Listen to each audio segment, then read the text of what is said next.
मैं हूं इमरान वसीम। नाज़रीन, पिछले चंद घंटों में बड़ी अहम हैपनिंग्स हुई हैं और इन डेवलपमेंट्स के नतीजे में जो बड़ी खबरें जनरेट हुई हैं, उन खबरों की तफसीलात इस प्रोग्राम में आपके साथ हम शेयर करने जा रहे हैं। तो किसी खबर का इब्तिदाइया नहीं होगा हमारे इस ब्लॉग में, लेकिन आपसे ये दरख्वास्त ज़रूर करेंगे कि जिन दोस्तों की जानिब से अभी तक हमारे चैनल को सब्सक्राइब नहीं किया गया, उनसे दरख्वास्त होगी कि चैनल को सब्सक्राइब कर लें, बेल आइकॉन का बटन प्रेस करें। वीडियो पसंद आए तो इसे लाइक और शेयर ज़रूर कीजिएगा। प्रोग्राम के आगाज़ में तारीख नहीं बताई, तो आज 19 नवंबर है, दिन है बुध का और साल 2025। तो नाज़रीन, पहली खबर आज इस्लामाबाद हाई कोर्ट में बानी तहरीक इंसाफ इमरान खान की लीगल टीम का जो हिस्सा है, इमरान खान साहब के जो वकील हैं खालिद यूसुफ चौधरी, वो आज इस्लामाबाद हाई कोर्ट पहुंचे थे कि बानी तहरीक इंसाफ इमरान खान का जो 190 मिलियन पाउंड केस में कन्विक्शन के खिलाफ जो अपीलें हैं, उन अपीलों की फौरी समाअत के लिए उन्होंने आज इस्लामाबाद हाई कोर्ट के स्टार ऑफिस से मुलाकात की है। और इस मुलाकात के बाद खालिद यूसुफ चौधरी ने साफियों के साथ गुफ्तगू में ये कहा था, ये दावा किया था कि ये अपीलें कल समाअत के लिए फ़िक्स होने जा रही हैं। लेकिन जिस वक्त नाज़रीन प्रोग्राम रिकॉर्ड कर रहा हूँ, अभी तक इमरान खान साहब का 190 मिलियन पाउंड केस का जो मुकदमा है, कन्विक्शन के खिलाफ अपीलें हैं या फिर जो कन्विक्शन सस्पेंशन की जो मुतफरक दरख्वास्तें हैं, कोई किसी किस्म का मुकदमा या मुतफरक दरख्वास्त या अपील जो है उसे कल की समाअत के लिए फ़िक्स नहीं किया गया है। लेकिन एक और बड़ी अहम डेवलपमेंट आज इस्लामाबाद हाई कोर्ट में हुई है कि जो वज़ीर कानून है आज़म नज़ीर तारड़ साहब और उनके साथ जो अटॉर्नी जनरल मंसूर उस्मान अवान साहब हैं, वो आज इस्लामाबाद हाई कोर्ट पहुँचे थे। और हाई कोर्ट में आप जानते हैं कि वफाकी आइनी अदालत जो है वो फंक्शनल हो चुकी है। तो आइनी अदालत के जो सरबराह हैं चीफ जस्टिस अमीनुद्दीन खान साहब, उनके साथ वज़ीर कानून की और अटॉर्नी जनरल मंसूर उस्मान अवान की मुलाकात हुई है। अब ये मुलाकात किस मामले से मुतल्लिक थी, इस मुलाकात में कौन से अमूर जो है वो ज़ेर बहस आए हैं, डिस्कस किए गए हैं। लेकिन इस मुलाकात को लेके जो इस्लामाबाद हाई कोर्ट में जो चहमुगहियाँ चल रही हैं, जो इस्लामाबाद हाई कोर्ट की राहदारी में बातें हो रही हैं कि एक्सपेक्टेड ये है कि आइंदा आने वाले दिनों में जो इस्लामाबाद हाई कोर्ट है उसे उसकी पुरानी बिल्डिंग में G10 में मुंतकिल कर दिया जाएगा और जो वफाकी आइनी अदालत है उसे इस्लामाबाद हाई कोर्ट की जो नई बिल्डिंग है उसमें मुकम्मल तौर पे जो है उसको बसा दिया जाएगा, उसको सेटल कर दिया जाएगा। लेकिन इसके साथ साथ नाजरीन 17 नवंबर के कुछ फैसले हैं जो कि वफाकी आइनी अदालत के जो जजेस हैं उनकी जानिब से किए गए हैं। और ये जो फैसले हैं, बल्कि फैसलों की हैट्रिक है वफाकी आइनी अदालत के जजेस की। ये फैसले आज मंजर आम पे आए हैं, ये फैसले आज पब्लिक हुए हैं। अब फैसले क्या हैं? पहले तो नाजरीन आपको पता है कि जब भी कोई चीफ जस्टिस आता है, आने के बाद वो अपने रजिस्ट्रार लगाता है, वो अपना सेक्रेटरी टू चीफ जस्टिस लगाता है। लेकिन उसके साथ साथ चीफ जस्टिस जो है वो तमाम जजेस का फुल कोर्ट इजलास भी समन करता है और उस इजलास में जो एक डायरेक्शन होती है, जो एक मैनिफेस्टो आप कह लें कि नए चीफ जस्टिस का जो मैनिफेस्टो होता है, वो अपना एजेंडा, अपना मंशूर जो है अपने अदालत के जजेस के सामने रखता है। तो आइनी अदालत तो पहली मर्तबा क़याम उसका अमल में लाया गया है। अमीनुद्दीन खान साहब इस अदालत के पहले चीफ जस्टिस हैं। तो जो 7 जजेस की तादाद थी, जब 17 नवंबर को वो मुकम्मल हो गई, 2 जजेस जस्टिस रोज़ी खान साहब और जस्टिस इरशाद हुसैन शाह साहब ने अपना हल्फ उठाया। तो तादाद 7 आईनी अदालत की मुकम्मल होने के बाद चीफ जस्टिस अमीनुद्दीन खान साहब ने फुल कोर्ट यानी तमाम जजेस का इजलास बुला लिया। अब इस इजलास से पहले नाजरीन जो मुख्तलिफ बातें हो रही थी, बल्कि आज ये खबर पब्लिक होने से पहले भी ये बातें इस्लामाबाद की कमरा अदालत नंबर 2 जहाँ पे अमीनुद्दीन खान साहब अपना बेंच लगाते हैं, अपनी अदालत लगाते हैं, उसके बाहर भी हो रही थी कि यहाँ पर जो सुप्रीम कोर्ट के वकला आईनी अदालत में पेश हो रहे हैं, ये कैसे पेश हो सकते हैं। कानून के मुताबिक जो वकला की रजिस्ट्रेशन है वो तो सुप्रीम कोर्ट की है। सुप्रीम कोर्ट के वकला नीचे हाई कोर्ट में पेश हो सकते हैं, लोअर कोर्ट्स में पेश हो सकते हैं, लेकिन वफाकी आईनी अदालत में वकला किस हैसियत में उनका जो अदालत के सामने अपेयर होना है, उसकी आईनी और कानूनी हैसियत क्या है, तो इस पर सवाल किए जा रहे थे। तो ये सवाल भी आज सेटल डाउन हो गया है। जो 17 नवंबर को फुल कोर्ट जजेस का जो इजलास हुआ था, जिसकी सदारत अमीनुद्दीन खान साहब ने की थी, उसके कुछ बड़े फैसले मंजर आम पे आए हैं, बल्कि तमाम फैसले मंजर आम पे आए हैं। एक तो इसमें जो इस्लामाबाद हाई कोर्ट ने अपना वफाकी आईनी अदालत ने जो सुप्रीम कोर्ट के नए जो अप्रूव 2025 के जो रूल्स हैं उनको अडॉप्ट कर लिया है। इस पर भी सवाल उठाया जा रहा है कि आईनी अदालत जो कि सुप्रीम कोर्ट से बड़ी अदालत है, एक बड़ा फोरम है, उससे मतलब एपलेट दर्जे पे है, तो सुप्रीम कोर्ट के रूल्स जो आईनी अदालत ने क्यों अडॉप्ट कर लिया? तो उसकी नाज़रीन वजह यह है कि जब तक आईनी अदालत के अपने रूल्स नहीं बन जाते तब तक जो है वो सुप्रीम कोर्ट ने अपना आईनी अदालत ने for the time being supreme court के जो साल 2025 के रूल्स हैं उनको अडॉप्ट करके आईनी अदालत का जो प्रैक्टिस एंड प्रोसीजर है उसको आगे बढ़ाने का, उसको चलाने का फैसला किया है। तो सुप्रीम कोर्ट के रूल्स जो है वो मुस्तकिल तौर पे अडॉप्ट नहीं किए गए अनटिल अनलेस, जब तक आईनी अदालत के रूल्स नहीं बनेंगे तब तक इन्हीं रूल्स के साथ जो है वो काम चलाया जाएगा। और ये बात कोई मतलब कोई अचंभे की बात नहीं है, कोई अचंभे का फैसला नहीं है। इससे पहले भी जब इस्लामाबाद हाई कोर्ट बनी थी तो हाई कोर्ट बनने पे उनके रूल्स भी नहीं थे, तो इस्लामाबाद हाई कोर्ट ने अपने कयाम के बाद लाहौर हाई कोर्ट के जो रूल्स थे उनको अडॉप्ट कर लिया था। तो यहाँ पर भी वही माजी का जो तरीकाकार है कि जब तक अपने रूल्स नहीं बन जाते, जो पाकिस्तान की बड़ी अदालत रही है आईनी अदालत के बनने से पहले, उनके रूल्स को अडॉप्ट कर लिया गया है। दूसरा फैसला नाज़रीन ये किया गया है कि जो केसेस होंगे आईनी अदालत में वो कम से कम 2 रुकनी बेंच के सामने लगेंगे, सिंगल बेंच नहीं होंगे। और जो अपीलें आएंगी डिवीजन बेंच के फैसलों के खिलाफ, और ये डिवीजन बेंच हाई कोर्ट्स की बात हो रही है, हाई कोर्ट्स के 2 रुकनी बेंच का जो फैसला आईनी अदालत में आएगा उस पर कम से कम 3 रुकनी बेंच जो है वो समाअत कर पाएगा। और तीसरा फैसला ये किया गया है कि जो सुप्रीम कोर्ट के वकला हैं उन्हें वफाकी आईनी अदालत में आर्गूमेंट्स करने की इजाज़त होगी। यानी वो वकील जो सुप्रीम कोर्ट की वकालत के लिए क्वालिफाई करता है वो वफाकी आईनी अदालत में भी आर्गू कर सकता है, दलाइल दे सकता है, अपना केस जो है प्रेजेंट कर सकता है। तो ये 3 बड़े फैसले जो कि 17 नवंबर को ले लिए गए थे आज मंजर आम पे आए हैं। और ये फुल कोर्ट जजेस का इजलास था, इस इजलास का जो नोटिफिकेशन है वो अटॉर्नी जनरल ऑफिस भिजवाया गया है, वो एडवोकेट जनरल ऑफिस में भिजवाए गए हैं। 5 जो एडवोकेट जनरल हैं इस्लामाबाद के हैं, सूबों के हैं, लॉ एंड जस्टिस कमीशन में ये नोटिफिकेशन भिजवाया गया है। एस्टेब्लिशमेंट डिवीजन को भी ये नोटिफिकेशन भिजवा दिया गया है कि जो आईनी अदालत की प्रैक्टिस और जो प्रोसीजर होगा वो सुप्रीम कोर्ट के रूल्स के मुताबिक चलेगा। वकला कैसे पेश होंगे और मुकदमात की समाअत के लिए कितने बेंचेस बनेंगे, ये सारी डिटेल बता दी गई है। लेकिन इसके साथ साथ सोशल मीडिया पे एक और भी जो है आज बहस चल रही है, डिस्कशन हो रही है, और मंदोखेल साहब को बहुत सराहा जा रहा है। और जस्टिस मंदोखेल साहब को वो सराह रहे हैं जो कुछ अरसा पहले जैसे जमाल खान मंदोखेल साहब को आड़े हाथों ले रहे थे, उन पे तनकीद कर रहे थे,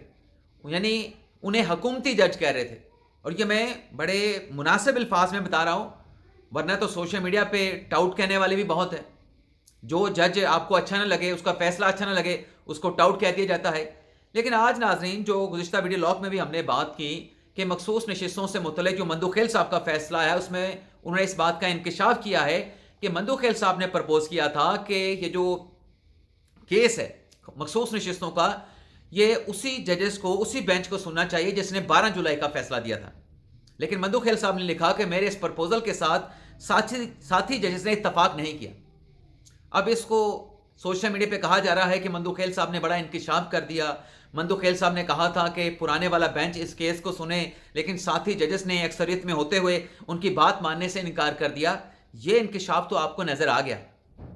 ये इंकिशाफ तो मंदोखेल साहब को आपको नजर आ गया। लेकिन मंदोखेल साहब ने जो दूसरा इंकिशाफ किया है उसको भी जरा पढ़ लें, उस पर भी सोशल मीडिया पे डिस्कस कर लें। उसमें अतर मिनल्ला साहब की,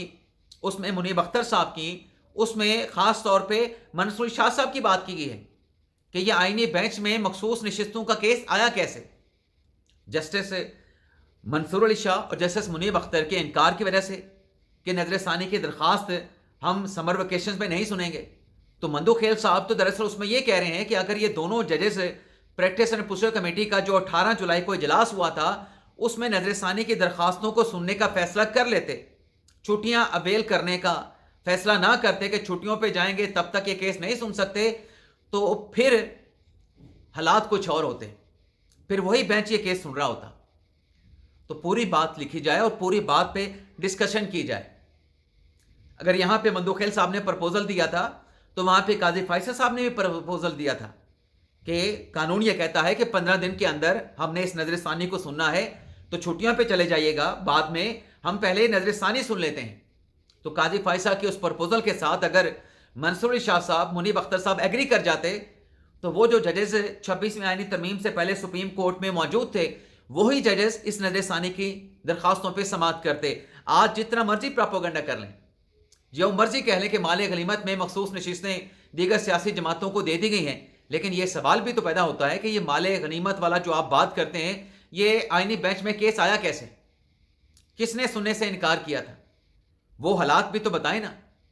لیکن وہ بات نہیں کرتے، کیونکہ وہ آپ کے نیریٹو کو یا جو آپ کے تھاٹس ہیں، جو آپ کے خیالات ہیں، اس کے ساتھ میچ نہیں کرتے، تو آپ بات نہیں کر رہے۔ اس کے ساتھ ساتھ ناظرین، حکومت نے جسٹس اطہر من اللہ صاحب سے متعلق جو ایک دعویٰ کیا تھا، وہ دعویٰ ناظرین درست قرار پایا ہے، یا وہ دعویٰ آپ یوں کہہ لیں کہ مبینہ طور پہ درست نکلا ہے۔ اب جسٹس اطہر من اللہ صاحب اور جب منصور شاہ صاحب نے استعفیٰ دیا تو رانا ثناء صاحب نے کہا کہ یہ سیاسی جج تھے، یا یہ ججز کا روب پہن کے جو ہے وہ سیاست کر رہے تھے، اور یہ سیاسی حکومت کے لیے خطرہ تھے۔ اس قسم کا بیان رانا ثناء صاحب نے دیا۔ اب آپ دیکھیں کہ جو دونوں جج صاحبان کا استعفیٰ سامنے آیا ہے، منصور شاہ صاحب کا، اطہر من اللہ صاحب کا، جمعے کے دن دونوں جج صاحبان نے استعفیٰ دیا۔ اب جمعے سے آج ہم بیٹھے ہیں بدھ کے روز، اور منگل کے دن کیا ہوتا ہے کہ جو تحریک تحفظ پاکستان کے جو ایک سیاسی رہنما ہیں سجاد ترین صاحب، ان کے ساتھ اطہر من اللہ صاحب ملاقات کرتے ہیں۔ نہ صرف ملاقات کرتے ہیں، اس ملاقات کی جو تصاویر ہیں وہ بھی سوشل میڈیا پہ وائرل ہوتی ہیں۔ تو یہی تو حکومت کہہ رہی تھی کہ یہ اپوزیشن کے ساتھ مل کے حکومت کا خاتمہ کرنا چاہتے تھے۔ یہ نومبر میں حکومت کے لیے جو ہے کیس لگا کے حکومت کو چلتا کرنا چاہتے تھے۔ اب یہ جب سے تصویر منظر عام پہ آئی ہے، حکومت کا دعویٰ اسلام آباد ہائی کورٹ میں بھی آج لوگ بات کر رہے تھے، اور خاص طور پہ سپریم کورٹ کی راہداریوں میں بات کر رہے تھے کہ رانا ثناء کے بعد تو پھر درست نکلی کہ یہ سیاسی جج تھے۔ صرف 5 دن ہی نہیں گزرے تھے کہ اطہر من اللہ صاحب نے وہ اپوزیشن الائنس، وہ اپوزیشن کی مطلب جو ایک الائنس بنا ہے جو حکومت کے خلاف تحریک چلانا چاہتی ہے، اس کے ساتھ انہوں نے ملاقات کر کے کیا پیغام دیا ہے، حکومت کی بات کو، حکومت کے دعوے کو درست ثابت کر دیا ہے۔ بلکہ سوال اٹھانے والے، سوال کرنے والے تو یہ بھی کر رہے تھے، یہ بھی کہہ رہے تھے کہ دیکھنا ہی ہوگا کہ اب جو اطہر من اللہ صاحب ہیں وہ کب تک یا کتنے عرصے کے بعد کسی سیاسی جماعت میں شمولیت اختیار کرتے ہیں۔ تو یہ سوالات بھی اٹھ رہے ہیں۔ اس کے علاوہ ناظرین، متنازع ٹویٹس پہ جو علی ہادی چٹھا اور ایمان زین مزاری کے خلاف جو مقدمہ درج کیا گیا تھا اور جو ٹرائل کا آغاز ہوا تھا، آج اس کیس میں ایمان مزاری صاحبہ پیش نہیں ہوئی، ان کے ہسبینڈ پیش ہوئے، اور ان کی طرف سے کہا گیا کہ ایمان مزاری جو ہیں وہ علیل ہیں، اور عدالت نے کہا کہ ہم اس کیس کو پروسیڈ کریں گے۔ تو علی ہادی چٹھا صاحب نے کہا کہ جو ان کی اہلیہ ہیں ایمان مزاری، ان کی عدم موجودگی میں جو گواہان ہیں ان کا بیان قلم بند نہیں ہو سکتا، لیکن عدالت نے ان کی درخواست کو مسترد کر دیا، اور جو گواہان تھے متنازع ٹویٹس کرنے پر اس کیس کو سپورٹ کرنے والے، ان گواہان کا بیان قلم بند کیا گیا۔ 4 گواہوں کے بیان قلم بند کیے گئے، اور عدالت نے جج افضل منجوکا صاحب، جنہیں اب لوگ کہتے ہیں جی ٹاؤٹ جج ہیں، یہ وہی جج ہیں جنہوں نے عدت نکاح کیس میں عمران خان صاحب اور بشرا بی بی صاحبہ کے حق میں فیصلہ دیا تھا۔ افضل منجوکا صاحب وہی جج ہیں جنہوں نے یوٹیوبرز پر جب پابندی لگانے کے حوالے سے عدالتی آرڈر حکومت نے FIA نے حاصل کیا تھا، اس آرڈر کو بھی افضل منجوکا صاحب نے سیٹسفائیڈ کیا تھا۔ یوٹیوبر جن کے چینل بند ہونے جا رہے تھے ان کو ریلیف افضل منجوکا صاحب نے دیا تھا۔ آج انہی جج صاحب کو، جن کی جے جے کار کی جا رہی تھی، جن کے بلے بلے کی جا رہی تھی، ان کو ٹاؤٹ جج کہا جا رہا ہے۔ تو یہ تو ہمارے ہاں مطلب عالم ہو چکا ہے کہ پسند کا فیصلہ نہ آئے تو جج کو ٹاؤٹ کہہ دیا جاتا ہے۔ تو افضل منجوکا صاحب نے گواہان کے بیانات قلم بند کرنے کے بعد، ایمان مزاری صاحبہ ان کے وکیل پیش نہیں ہو رہے، خود پیش نہیں ہو رہے، تو انہوں نے لکھ دیا ہے کہ اس کیس میں ایمان مزاری کا اسٹیٹ کونسل جو ہے وہ مقرر کیا جائے، تعینات کیا جائے۔ اس سے پہلے علی ہادی چٹھا کا بھی جو ہے وہ عدالت نے اسٹیٹ کونسل ایڈوکیٹ کفایت اللہ صاحب کو جو ہے وہ آرڈر کر کے تعینات کروایا تھا، اور آئندہ تاریخ پہ عدالت نے وکلا کو جرا کے لیے بلا لیا ہے۔ اس کے علاوہ ناظرین، علیمہ خان صاحبہ کے ساتھ، عمران خان صاحب کی بہنوں کے ساتھ اڈیالہ جیل میں رات کا جو سلوک ہوا، ان کی طرف سے جو دھرنا دیا گیا تھا، اس کی ہم مذمت کرتے ہیں۔ ماضی میں اگر ہم مذمت کرتے رہے اس طرح کے اقدامات کی، بدسلوکی کی، تو یہاں پر بھی ڈیفینیٹلی ہم مذمت کریں گے۔ اور آج اس سلسلے میں بہنوں نے پریس کانفرنس بھی کی ہے بنی گالہ میں، اور بہنوں کی طرف سے بدسلوکی کی مذمت کی گئی، اور ساتھ میں علیمہ خان صاحبہ نے کہا کہ عمران خان صاحب کو بڑی آفرز کی گئی ہیں بیرون ملک جانے کے لیے، لیکن جتنے بھی ہتھ کنڈے ہمارے خلاف اٹھائے جا رہے ہیں، ان ہتھ کنڈوں سے علیمہ خان صاحب نے کہا کہ ہم ڈرنے والے نہیں، ہم تو پرامن احتجاج کر رہے تھے اور اپنے بھائی کے ساتھ کھڑے ہیں۔ ویسے ناظرین، پرامن احتجاج جب آپ نے دھرنا دے لیا، ملاقات ڈیفینیٹلی عمران خان صاحب کی بہنوں کی، پارٹی کے لوگوں کی، جیسا کہ اسلام آباد ہائی کورٹ کا آرڈر ہے اس کے مطابق ہونی چاہیے، کوئی رکاوٹ نہیں آنی چاہیے، لیکن آپ آئین میں جو بات لکھی گئی ہے، آپ راستے بند نہیں کر سکتے۔ اور اسلام آباد اپنا پولیس جو تھی، جو ان کے ساتھ بدسلوکی کر رہی تھی، اب اے ٹی سی عدالت راولپنڈی میں آتی ہے۔ اے ٹی سی عدالت راولپنڈی کے جو جج ہیں، وہ ہر دوسرے دن علیمہ خان صاحبہ کی گرفتاری کے وارنٹ جاری کرتے ہیں، تو یہاں پر پولیس والے بدسلوکی کرنے تو لگ گئے، گرفتار کر لیا، حراست میں لے لیا، جا کے چکری پہ چھوڑ کے آئے۔ بھئی عدالت کا آرڈر ہے، آپ ان کو گرفتار کر لیں، آپ ان کو گرفتار کر لیں، آپ اس قسم کے ہتھ کنڈے کیوں آزماتے ہیں؟ اب یہ جو رہائی کے لیے اس قسم کے دھرنے دیے جاتے ہیں بہنوں کی طرف سے، پارٹی کی طرف سے، تو آج عمران خان صاحب کی رہائی سے متعلق یورپی یونین کے جو سفیر ہیں پاکستان میں، ان کی طرف سے بڑا اہم سٹیٹمنٹ آیا ہے، جس میں یورپی یونین کے پاکستان میں سفیر کا یہ کہنا ہے کہ ایک تو جو 27ویں آئینی ترمیم ہے، یہ پاکستان کا انٹرنل میٹر ہے، پاکستان کی پارلیمنٹ کا میٹر ہے، داخلی میٹر ہے، لیکن ساتھ میں انہوں نے کہا کہ جو عمران خان کی رہائی ہے، یہ پیورلی کورٹ ایشو ہے، یہ عدالتی معاملہ ہے۔ عمران خان صاحب کی جو رہائی ہے وہ عدالتوں سے ہونی ہے۔ تو یہ جو بیان ہے یورپی یونین کے سفیر کا، اس نے بھی الگ سے اپنا تہلکہ مچا رکھا ہے اس بڑی خبر نے۔ اس کے علاوہ ناظرین، ایک اور بڑی اہم ڈیولپمنٹ ہوئی ہے